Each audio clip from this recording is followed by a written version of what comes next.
Hello friends, very good morning to all of you. I am Dr. V.K. Mishra. I am going to discuss atomic structure, first unit of your chemistry syllabus. First atomic Bohr's atomic model. तो Bohr atomic model से पहले हमें Rutherford atomic model को समझना होगा. Rutherford ने कहा था based on his alpha scattering experiment कि एटम के दो पार्ट होते हैं. Most part of the atom is hollow empty है क्योंकि बहुत सारे अल्फा पार्टिकल इसमें विदाउट एनी रिफ्लेक्शन वापस चले जाते हैं. ठीक है. And second part of the central part of the atom is which we know nucleus. ठीक है.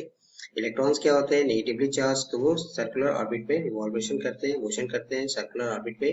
और प्रोटॉन और न्यूट्रॉन क्या होते हैं? Engaged in nucleus. Nucleus is क्या? Positive charge. ठीक है.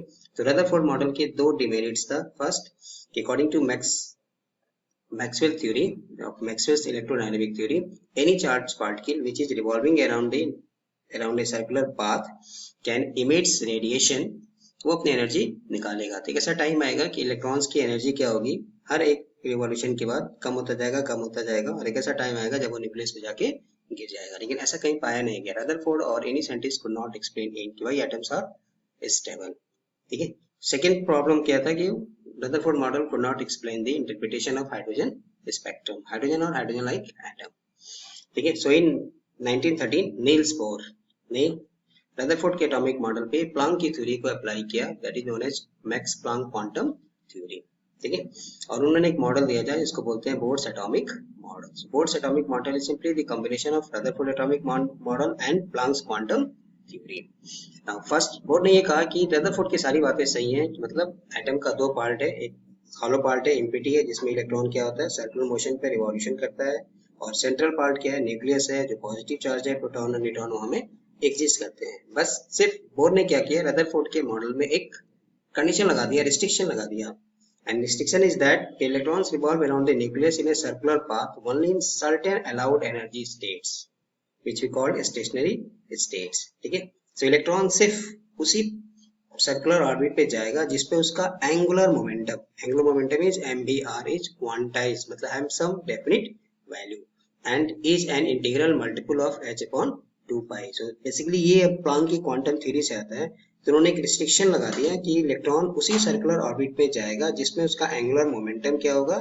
क्वांटाइज्ड होगा. क्वांटाइज मतलब MBR equal to NH upon 2π, where n is any integer, whole number integer. n की value cannot be zero, negative और fractional. So n can have only 1, 2, 3, 4, 5, 6, 7 and so on. ठीक है. एक restriction लगा दिया, जैसे क्या है फर्स्ट ऑर्बिट करने का मतलब n की value 1. So what is the angular momentum of electron in first orbit? मतलब MBR इक्वल टू n की जगह 1 लेंगे, h upon 2π. In second orbit तो n की वैल्यू 2 लेंगे, 2h upon 2π. तो ऑब्जेक्टिव इस तरह का क्वेश्चन पूछता है. सो एंगुलर मोमेंटम क्या होगा? सर्कुलर ऑर्बिट में, उसी सर्कुलर ऑर्बिट में इलेक्ट्रॉन रिवॉल्विंग करेगा जिसमें उसका एंगुलर मोमेंटम फिक्स है, कंजर्व है, क्वांटाइज्ड है. ठीक है. इससे क्या होता है कि जिस ऑर्बिट में वो, जब तक इलेक्ट्रॉन अपने ऑर्बिट में है तब तक उसकी एनर्जी भी फिक्स है. स्टेशनरी स्टेट्स इसको बोलते हैं. इसलिए ना एनर्जी लेगा, ना इधर एब्जॉर्प्शन और इमिशन. तो जो मैक्सवेल की इलेक्ट्रोडायनेमिक थ्योरी थी वो यहाँ पे नहीं आएगा. मतलब एटम्स आर स्टेबल. इन्होंने बोर्ड ने एक्सप्लेन किया कि रदरफोर्ड का जो मॉडल एक्सप्लेन नहीं कर पाता था कि क्यों एटम स्टेबल है. ठीक है. तो जब तक इलेक्ट्रॉन अपने घर में है, चक्कर लगा रहा है, तब तक न एनर्जी लेगा न एनर्जी देगा. क्यों? क्योंकि उसकी एनर्जी क्या है? हर each and every orbit has some definite amount of energy. ठीक है. वो अभी आगे फॉर्मूला पढ़ेंगे. So electrons do not radiate or lose energy in these stationary states. ठीक है. और सेकेंड उसी ऑर्बिट पे इलेक्ट्रॉन जाएगा जिसमें उसका एंगुलर मोमेंटम कंजर्व हो. ठीक है.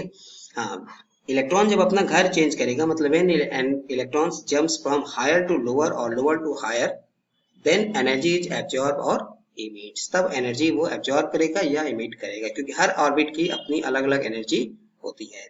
ठीक है. So if E1 and E2 are the energies of two states, then E2 minus E1 is h nu, that is hc by lambda. Planck's का फॉर्मूला है. E2 is greater than E1, मतलब जैसे जैसे हम ऊपर जाते हैं एनर्जी की वैल्यू बढ़ेगा. So nu that is frequency equal to E2 minus E1 by h, और you can also write nu की जगह पे क्या लिख सकते हैं? c by lambda. So lambda equal to delta E by, ठीक है, h into c. So basic अगर यहाँ पे कहें कि बोर और रदरफोर्ड के मॉडल में क्या डिफरेंस था, तो रदरफोर्ड ने ये कहा था कि सर्कुलर ऑर्बिट पे मोशन करेगा, लेकिन अगर हम किसी एक पॉइंट, जैसे सपोज आप एक कंपास लीजिए, एक पॉइंट लगाइए, उसके अराउंड कितना सर्किल खींच सकते हैं? नो डाउट इनफाइनाइट सर्किल खींच सकते हैं। तो बोर ने ये कहा कि ऐसा नहीं है कि किसी भी सर्कुलर ऑर्बिट पे इलेक्ट्रॉन मोशन करेगा, सिर्फ उसी सर्कुलर ऑर्बिट पे जाएगा जिसमें उसका एंगुलर मोमेंटम कंजर्व हो। ठीक है, सो रदरफोर्ड की सारी बातें आप सही है बोर के मॉडल में, बस सिर्फ उन्होंने एक कंडीशन लगा दिया, रिस्ट्रिक्शन लगा दिया, जिसको क्वांटाइजेशन बोलते हैं, क्वांटाइजेशन ऑफ एनर्जी स्टेट। ठीक है, now the radius of electron in Bohr's orbit, so let us suppose the electron is revolving around a circular path around the nucleus on a circular path. E इसका electronic charge हो गया, r इसकी radius हो गई, v इसकी velocity हो गई, m इसका मास हो गया। न्यूक्लियस पे कितना चार्ज होता है, प्लस z इंटू ई। ठीक है, सो नाउ इस इलेक्ट्रॉन को या किसी भी पार्टिकल को सर्कुलर मोशन करने के लिए एक फोर्स चाहिए, जिसको हम फिजिक्स में बोलते हैं सेंट्रीफ्यूगल फोर्स। सेंट्रीफ्यूगल फोर्स क्या होता है, mv² बाई r। अब ये सेंट्रीफ्यूगल फोर्स इसको कहाँ से मिलता है, तो जो इलेक्ट्रोस्टैटिक फोर्स ऑफ अट्रैक्शन है, क्योंकि since electron is negatively charge and nucleus is positively charge. ठीक है, सो इलेक्ट्रोस्टैटिक फोर्स मतलब कुलाम्स लॉ, कुलाम्स लॉ के हिसाब से क्या लिखेंगे, z into E, that is the charge on nucleus, into E electronic charge, divided by दोनों के बीच का distance r square. So force of attraction between electron and nucleus z square by r square, centrifugal force mv square by r। जब तक ये दोनों force balanced है तब तक इलेक्ट्रॉन सर्कुलर मोशन करेगा। तो दोनों को बराबर कर दीजिए, यहाँ से r से r कट गया। ठीक है, तो v स्क्वायर की वैल्यू आ गया z square by m into r। Now according to Bohr's postulate we know that angular momentum mvr equal to nh upon 2 pi. ठीक है, यहाँ से v की वैल्यू निकालिए, तो v क्या आ जाएगा, nh upon 2 pi m r नीचे आ जाएगा। ठीक है, और इसको squaring on both side we get v square equal to n square h square upon 4 pi square m square r square. Now from this equation v square is z square by m r and this Bohr's postulate v square is this one. So दोनों का left hand बराबर है तो right hand भी बराबर हो गया, तो राइट हैंड को भी बराबर कर दीजिए and on simplification we get r equal to n square h square upon 4 pi square m z e square. ठीक है, where n is number of orbit 1 2 3 4, h is Planck constant, 4 is constant, pi is constant, m is mass of electron, z is nucleus charge and e is electronic charge. ठीक है, atomic number, nucleus charge means atomic number, e is electronic charge. So now substituting the value of h, m and e for an electron, so r equal to सबकी value रख दीजिए, solve करने पे आएगा n square into 0.529 10 to the power minus 8 by z centimetre. ठीक है, so इन्होंने board ने कैलकुलेशन किया और रेडियस निकाला कि इलेक्ट्रॉन जिस ऑर्बिट पे मोशन करेगा, सर्कुलर मोशन करेगा, उसकी पाथ, उसका रेडियाई कितना आएगा। ठीक है, तो दो फोर्स यहाँ में होता है, एक force of attraction no doubt Coulomb's law, तो z e square by r square लिखेंगे, centrifugal force mv square by r। जब तक ये दोनों फोर्स बैलेंस्ड है, बराबर है, तब तक वो सर्कुलर मोशन करेगा। सो दोनों को बराबर कर दिया, यहाँ से एक v स्क्वायर की वैल्यू मिल गई। Bohr's postulate mvr equal to nh upon 2 pi, where n is 1 2 3 4 5। इसी को आगे प्रिंसिपल क्वांटम नंबर पढ़ेंगे। दोनों को इक्वल कर दीजिए, यहाँ से v स्क्वायर निकाल के, ये आपको फॉर्मूला मिल गया एक r का। Putting the values of Planck constant, ठीक है, mass of electron and electronic charge, क्योंकि ये वैल्यू फिक्स है, जो भी कांस्टेंट है इसमें वैल्यू रख के सॉल्व करेंगे तो ये मिल गया। ठीक है, अब इस सेंटीमीटर को रेड एंगस्ट्रॉम में चेंज कर दिया, तो r equal to n square 0.529 by z angstrom for hydrogen like species.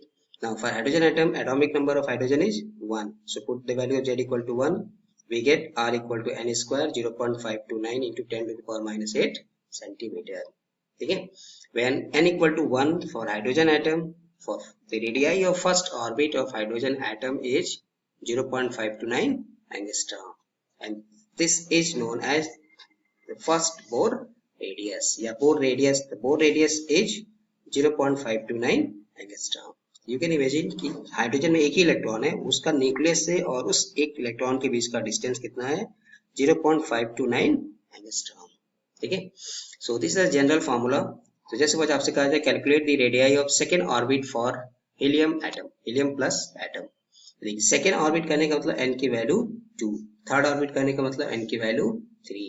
अब जिस एटम के लिए कहेगा उसका एटॉमिक नंबर, तो सेकेंड ऑर्बिट कहा जैसे मैंने n इक्वल टू 2, तो 2 2 जा मतलब 2 स्क्वायर 4, 0.529 डिवाइडेड बाई हीलियम के लिए एटॉमिक नंबर कितना हो गया 2। तो आप सॉल्व कर दीजिए, सो 2 से 2 कट जाएगा, तो यहाँ में क्या आएगा 2 टाइम्स ऑफ दिस वैल्यू।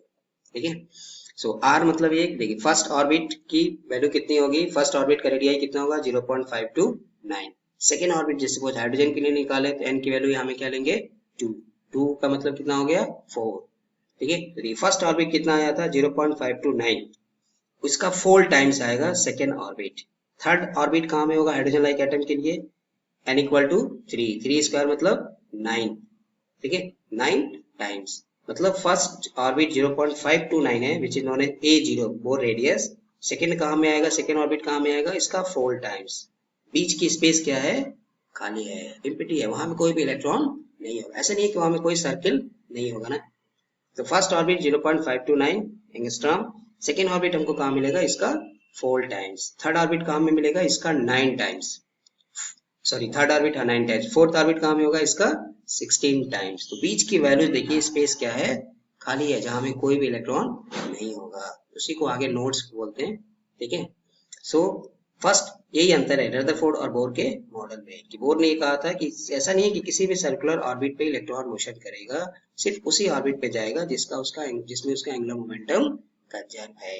और उसके पाथ की रेडियाई उन्होंने निकाल के बताया कि फर्स्ट ऑर्बिट कहाँ में आएगा 0.529 दैट इज A0, ठीक है। सेकेंड ऑर्बिट कहाँ में आएगा, इस वैल्यू का 4 टाइम्स, क्योंकि यहाँ में n इक्वल टू 2 रखेंगे, तो n इक्वल टू 2 रखेंगे तो कितना होगा, 2 स्क्वायर मतलब 4 टाइम्स ऑफ दिस वैल्यू, ठीक है। बीच की इम्पिटी मतलब 0.529 और इसका 4 टाइम्स के बीच में जो गैप है ऑलमोस्ट 3 टाइम्स, उसमें कोई भी सर्किल नहीं होगा जिसमें इलेक्ट्रॉन हमको रिवॉल्यूशन करेगा, ठीक है। थर्ड ऑर्बिट कहाँ में आएगा, इस वैल्यू का 9 टाइम्स। फोर्थ ऑर्बिट कहाँ में आएगा, उसका 16 टाइम्स। फिफ्थ ऑर्बिट कहाँ में आएगा, उसका 25 टाइम्स, ठीक है। Now energy of electron in orbit, so इसके लिए उन्होंने फॉर्मूला निकाला E equal to -2 pi square m z square by e to the power 4 by n square h square, ठीक है। देखिए दो चीजें यहाँ से इंपॉर्टेंट है। First, total energy of electron in any orbit is negative. Negative energy आ रहा है, टोटल एनर्जी नेगेटिव आने का मतलब क्या है कि there must be some attraction, वहां में अट्रैक्शन है। Kinetic energy can never be negative but potential energy में बी नेगेटिव। तो पोटेंशियल एनर्जी नेगेटिव है तो इसका मतलब वहां में क्या है, अट्रैक्शन है। अट्रैक्शन कहाँ में है, electron is negatively charge, nucleus is positively charge, तो दोनों के बीच में क्या है, इलेक्ट्रोस्टैटिक फोर्स ऑफ अट्रैक्शन, ठीक है। एंड सेकेंड चीज यहाँ देखिए, E is proportional to minus, सारी वैल्यू को कांस्टेंट कर दे अगर हम, तो क्या आएगा 1 बाई n स्क्वायर, ठीक है। So E is proportional to 1 by n square with negative sign. So no doubt जैसे जैसे n की वैल्यू बढ़ेगा एनर्जी क्या होगा, एनर्जी ऑफ ऑर्बिट बढ़ेगा, ठीक है। इसको यूनिट में कन्वर्ट कर ले तो यहाँ से किलो कैलोरी पर मोल में आ जाएगा, Z square atomic number by N square 313.3, और इलेक्ट्रॉन वोल्ट में लेंगे तो 13.6 N Z square by N square, ठीक है। तो अगर यहाँ पे n इक्वल टू 1 रखिए हाइड्रोजन लाइक एटम के लिए, तो वैल्यू कितना आएगा, Z equal to 1, n equal to 1 first orbit तो 13.6 with negative sign, n equal to अगर 2 रखते हैं तो यहाँ में क्या आएगा, 2 स्क्वायर मतलब 4, ठीक है। तो 2 स्क्वायर की वैल्यू हो गई 4। हाइड्रोजन एटम के लिए जेड की वैल्यू 1, 4 से इसको डिवाइड करें तो कितना आएगा, -4.6। तो देखिए फर्स्ट ऑर्बिट की एनर्जी क्या आई, 13.6 with negative sign. Second orbit की एनर्जी क्या आ रही है, -4.6। चलिए एक और निकालते हैं, थर्ड ऑर्बिट तो 3 स्क्वायर मतलब 9, 9 से इसको डिवाइड करिए तो -1.4 समथिंग, 1.5 समथिंग, ठीक है। तो क्या देखें, पहले value -13.6, second value -3.4, third value क्या रहा है, -1.6, ठीक है। नो डाउट जैसे जैसे वैल्यू नेगेटिव है तो नेगेटिव में जो वैल्यू कम होता है वो एक्चुअली क्या होता है, ज्यादा होता है, ठीक है। So as values of n increases the energy of orbit also increases, ठीक है। सो रेडियाई भी n बढ़ने के साथ साथ बढ़ेगा और एनर्जी भी n बढ़ने के साथ साथ बढ़ेगा, ठीक है। चलिए कुछ न्यूमेरिकल प्रॉब्लम, जैसे calculate the ratio of radii of first orbits of hydrogen helium and lithium +2 is, ये आपको ऑप्शन दिया है। We know that formula R equal to n square 0.529 by Z angstrom. देखिए फर्स्ट ऑर्बिट करने का मतलब n की जगह 1 ले लिया, हाइड्रोजन के लिए क्या लेंगे 1, हीलियम के लिए क्या लेंगे एटॉमिक नंबर 2, लिथियम के लिए क्या लेंगे 3। तो रेडियाई ये तो वैल्यू कांस्टेंट है तो यहाँ 1 आ गया, 1/1 दैट इज 1/2 1/3। इसको सिंपल एलसीएम लीजिए, सिंपल होल नंबर रेशियो बनाइए तो एलसीएम हो गया 3 2 6, यहाँ में क्या आएगा 6/6 दैट इज 1। यहाँ में क्या लेंगे 3 से मल्टीप्लाई करेंगे तो 3/6, यहाँ में क्या लेंगे 2/6। सो सिंपल रेशियो 3:2 3:6:3:2, ठीक है। सो फर्स्ट ऑर्बिट के लिए कहा है तो इसलिए n की वैल्यू यहाँ 1 लिया, हाइड्रोजन के लिए निकाला तो जेड की जगह 1 लिया, हीलियम के लिए जेड की जगह 2 लिया, लिथियम के लिए 3 लिया। सिमिलरली क्वेश्चन यहाँ पे दिया आपको प्रैक्टिस प्रॉब्लम के लिए, second orbit, fourth orbit, sixth orbit का निकालना हाइड्रोजन एटम, ठीक है। So next topic next video में। Thank you.